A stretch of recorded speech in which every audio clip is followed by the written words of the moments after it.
এই তো আজকে বাড়িতে খাওয়ার জন্য সবার পছন্দের আলুর বাটাম করা হচ্ছে। আলুর বাটাম সাথে রুটি। তা আসলেও এটা আমাদের এলাকায় খুবই জনপ্রিয় একটা খাবার, আলুর বাটাম। তার সাথে যদি রুটি হয়, সেটা যে কোনো রুটি হলেই হলো। আমরা তো খাবো ঘুমের রুটি। তো আজকে এই আজকে তো হোটেলের দেখি। রুটি হচ্ছে সেই বড় বড়, তাই একবারে তাওয়াজুকা।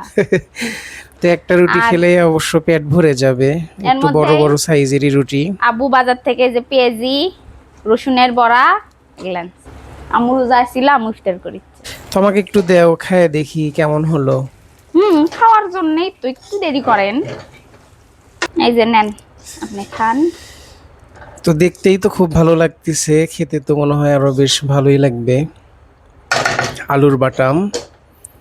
তো বন্ধুরা, যারা এটা খাননি অবশ্যই কিন্তু নিজেরা ট্রাই করে খেয়ে দেখতে পারেন কেমন লাগে। তো রুটির সাথে আলুর বাটাম চমৎকার একটা খাবার। তোমার খাও। বসেন, আপনি খাওয়া শুরু করেন।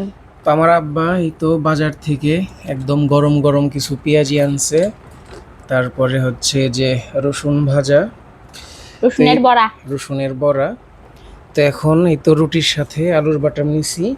তো এদিকে আইরিন এই যে বড়া খাচ্ছে। ঘরের অবস্থা দেখেন, ঈদ উপলক্ষে ধোয়া ধাই হচ্ছে, পুরো ঘর দরজা একদম এলোমেলো।